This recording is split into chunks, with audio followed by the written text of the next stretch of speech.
Good evening, everyone. In this video, I'll briefly explain the summary of the World Economic Outlook given by IMF in the month of October 2022. So the main issue raised by the World Economic Outlook, and which everyone can predict, is the inflation. The cause of concern in the world at present today is the inflation. That's why the title is countering the cost of living crisis. Okay, there are many issues for raising the inflation, and there are many reasons that the inflation may still increase in future. Okay, so I'll discuss briefly the summary of the report. The present status is inflation higher than seen in several decades, not in several years. So several decades, therefore. There is all chances that we may see the inflation that might not have seen in several decades, because of various reasons. There are three for main reasons for increasing the inflation. One is monetary policy tightening. So why monetary policy is tightening? To withdraw the excessive support that has given the during pandemic times. That is to say, to bring the policy into the normal position. Okay, to withdraw the excess support that has given during the pandemic and to bring the policy to the normal level.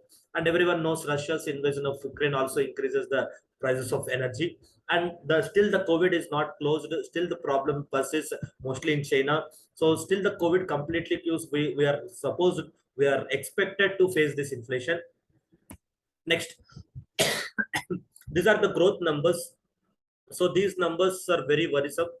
If you look at these numbers, right? So on one hand, though the inflation is reducing after peaking to 8.8%, though the inflation is reducing, but still the growth is not becoming.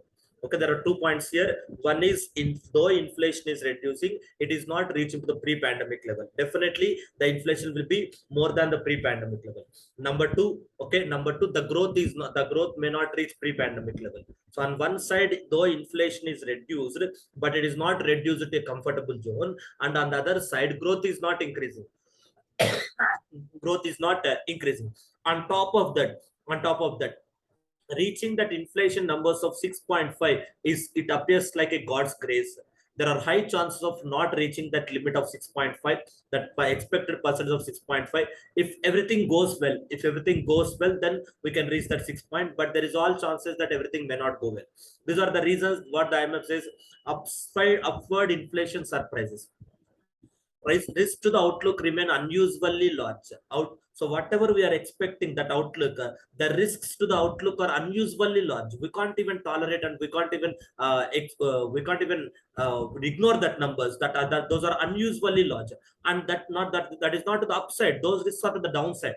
There is greater chances of inflation may be more than 6.5%, and there is a greater chances that the growth may be less than 2.7%. That's what they used to say.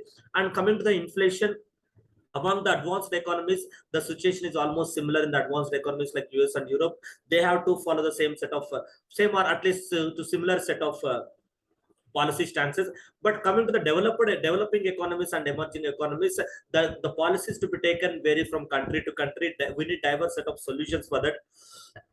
Greater variability in developing and emerging economies. Therefore, India being a developing economy, we have to design our customized solutions rather than copying, rather than simply imitating the other solutions or following uniform solution. No, every developing economy and emerging economy, they have to come out with their own set of policy stance, which is customized to their country. Okay. Next, so this comes to the forecasted risks: energy and food price shocks. Okay, because of the Russia's invasion of Ukraine, the energy prices are skyrocketing. On top of that, food price also one of the things, because of supply side constraints, food prices are also increasing. And gas supplies by Russia to the Europe may halt. That may distress the Europe. And monetary tightening may put emerging market economies under stress. So even though the inflation is reducing, but still it is not reached the comfortable level. Therefore, monetary policy will be tightening going forward. Monetary policy will be tightening. Nowhere in the near future we can see monetary policy is comfortable and interest rates are going down. No. So nowhere in the near future we can predict interest rates will go down. So interest rates will keep increasing. Monetary policy will keep be tightening. That may be one of the concern, most especially to the emerging markets, which may have more debt than the advanced economies. And worsening China's property sector crisis, that may have spillover effects. So China's property crisis not only affect their domestic banking, but also affect the Chinese entire economy, and it will definitely have a spillover effects on other economies. Okay, right. And the US dollar appreciation. So because whenever you see the risks, obviously the dollar will appreciate, safe currency or haven currency kind of thing. But here the concept is that normally when the US dollar appreciates, even if we are suffering from the imports on one side, at least we can have a hope on the export side.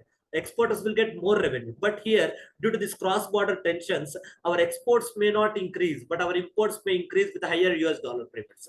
That is a cause of concern. Okay, our exports may not increase, but our imports may increase. On top of that, US dollar will appreciate. Okay, so these are the forecasted problems. And the action suggested by the IMF is that front-loaded and aggressive monetary tightening. As I told you earlier, so monetary policy will keep be tightening and the rate of interest will keep going. Okay, nowhere in the near term we can see interest rates will be softening. So front-loaded. Why it is front-loaded means, what do you mean by front-loading? That means we have to take such a stance not to beat the current level of inflation, but keeping in mind the future level of inflation, because the households and the common man will base their decisions based on the predictions. If they worry too much about the future rate of inflation, they will reduce their consumption.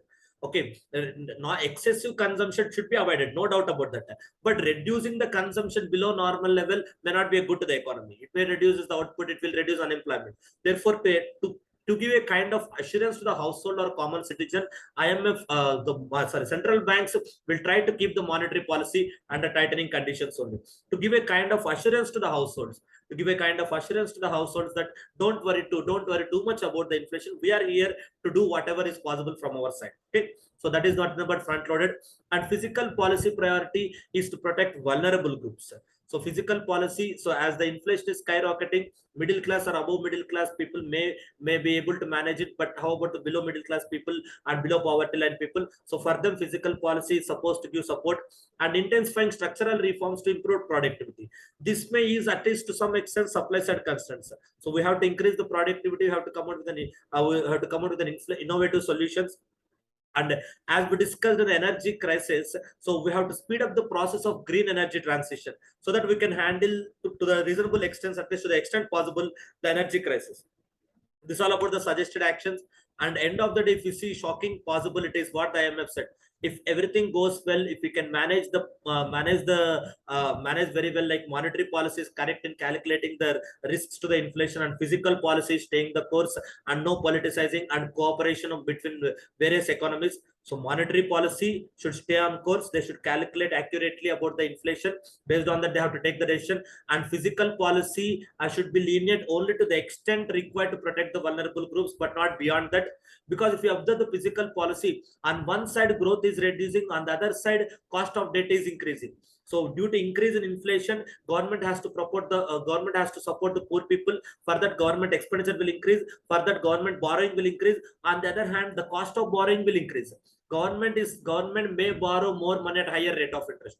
To conclude, most especially the governments of the emerging economies like India, they may borrow more money. They may borrow more money at higher rate of interest. So which may put more stress on the government financial position. So ultimately, it may result into the other policy stances. So therefore, if everything goes well, we can manage the cost. So but the concept is that if the cooperation is lacking between the countries, the stunning warning given by the IMF is that whatever we have achieved during the past 30 years of economic integration, that may wipe out. If there is no cooperation between the countries due to lack of multilateral cooperation, whatever the economic gains we have achieved during the past 3 years, that may wipe out. Okay. So this is all about at the macro level, but coming to the common man, we have to keep our expenses under control, and we should try to increase our productivity. So keeping in mind, we are going to face bad times. If not bad times completely, our position may not be good in future. Therefore, it is highly advisable to keep our expenses under control. Though we are not expected to reduce our day-to-day expenses and necessary expenses, but at least try to avoid or to reduce to a great extent discretionary expenses and unnecessary expenses, and try to increase your productivity. Try to reduce your leisure time. Okay, thank you.